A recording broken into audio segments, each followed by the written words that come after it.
Welcome ladies and gentlemen to the Magicka Sorcerer PvE build for Homestead update 13.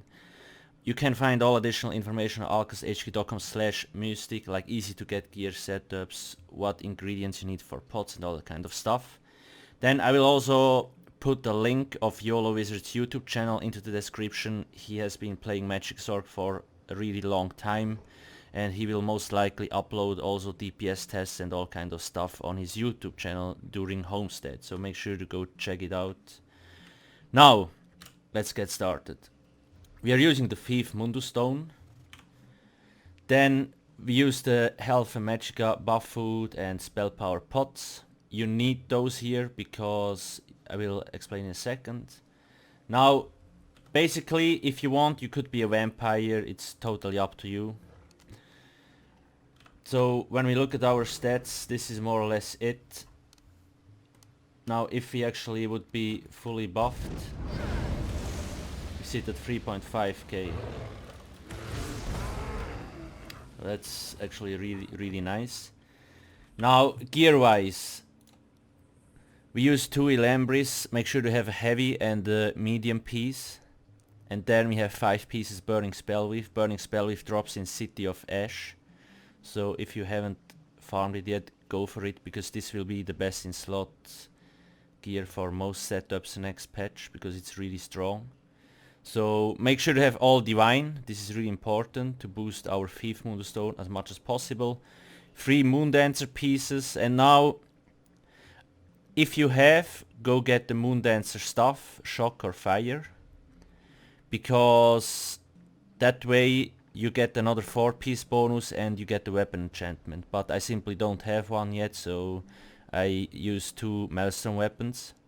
Again, if you don't have Maelstrom weapons, I have easy to get gear setups on my website, so go check it out if you want to. All spell damage like always, because we can sustain through other things like elemental drain from healer, etc.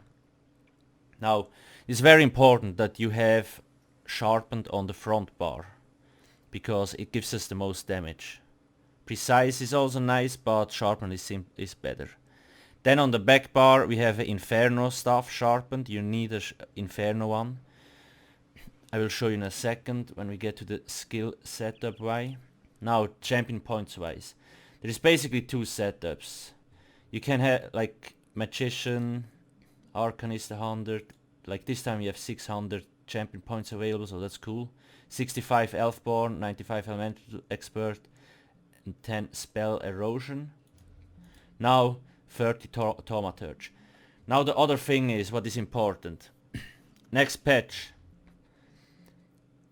all shock damage can proc concussion. Now if you have one person in your trial group or group that uses a shock wall of elements, so this here,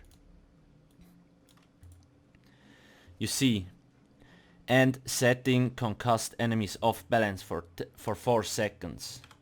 So what does that do, the off balance? If we put 75 points in here, we get the exploiter passive, so we do 10% more damage, and this works against bosses. Not all, but let's say 90% of the bosses. Like it doesn't work on storm and shock, on storm and stone bosses, but everything else works. Now you might think, yeah, but we lose damage because we have to put stuff into Thaumaturge, but it's not true. Concussion, like lightning attacks, will proc concussion, and therefore you will have a huge uptime on this off balance thingy, so you will get a lot of damage. So if you have someone in the group, make sure to have 75 points in here. Now skill wise, pretty basic. We have Crystal Frag here. This can hit really hard, and make sure to only use it on like insta procs. It glows up. Haunting Curse, so this is the only change, well, more or less the only change. Now what this does, it explodes at 3.5 seconds, and then it takes another 8.5 seconds and it will explode again.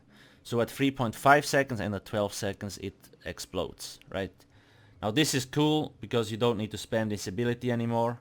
Then Force Pulse, Inner Light and Bound Aegis, those two give us a lot of Magicka, which is really nice. So we get 7% from this. This alone gives us 5%, and then because Mage's Guild, where is it here? Increases your max Magicka and recovery for each Mage's Guild ability slotted. So this is 7, this is another 2, so 9% extra Magicka from those two skills, and this one gives us another 8%. So that's 17% in total, that's insane. Then Blockade of Fire, it's the best because you see burning enemies take 20% more damage from this ability. If you have a Magicka DK in your group that uses Engulfing Flames, you will deal another 10% more damage. Liquid Lightning, this is probably the strongest dot in the game more or less, at least AoE wise. SCP up at all times.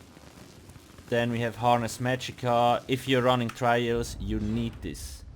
It saves you a lot, okay. Now, Mage's Wrath is our execute. Basically, during execute, we will stay on this bar. I will show you in a second on like a target dummy, so you can see why. Then again, Bound Aegis, this needs to be slotted on both bars. And we have Fire Rage. This is a really strong ability, use it in AoE situations. Shooting Star is still strong on single target wise. Now, they finally fixed the bug, okay? You needed to have Inner Light on both bars, but now, if we activate, we have 62% spell crit, we use a pot, 62, we swap and it stays. So they finally fixed this bug after 2 years. Thank you, Zenimax. So we don't need to double slot Inner Light as well. Now, that's basically it. So another thing to mention is the destruction stuff. Let's see. They changed this here. So you see flame stuff increases your damage done with single target abilities by 8%. Lightning stuff does increase your AoE abilities by 8%. So what you want to do is, when you're fighting trash, for example, you need a shock stuff, right? Because you do shock heavy attacks to do AoE damage. This hits so hard because of the passive. Where is it? There. Shock heavy attacks damage nearby enemies for 151% of the damage done. This has a smaller radius, but it's very effective. It's most likely more effective than spamming Impulse. And we don't need to slot Impulse here, that's really nice. On boss fights, like single target wise, you can swap it out with fire stuff if you want to. Because of the passive here, you see, flame stuff increases your damage done with single target abilities by 8%. So you will do more damage with all, like with this here, Force Pulse and Crystal Frag. The damage difference is not that big, okay? Like, you have so much AoE abilities, like this is AoE, this is AoE. I think this also counts as AoE, I'm not 100% sure. And all other stuff, so it's not a huge difference, but I think fire stuff still performs slightly better. Let's talk about the rotation. So, if you have a Death Ulti ready, use the Death Ulti, otherwise use Shooting Star, because it is more damage if you use it on cooldown. Now, you see, Liquid Lightning, Wall of Fire, that's the first thing, and ultimate, and then you weapon swap. So it is very important that you keep up those two dots. Reapply them before they run out. You see me bar swapping like 2 seconds before they run out, because bar swapping and then reapplying takes time. Also important, keep up the Haunting Curse and use Crystal Frags on cooldown. Target skeletons are nice to practice your rotation, however they do not represent trial DPS. Because bosses move around, you have to avoid like AoE fields and all that kind of stuff. Just keep that in mind. Now also, one last thing, at 20%, what you can do is swap to the back bar. Like, I usually reapply Haunting Curse before I swap, and then we start executing, and I just keep reapplying Liquid Lightning and Wall of Fire, and then I execute, but I do not bar swap anymore.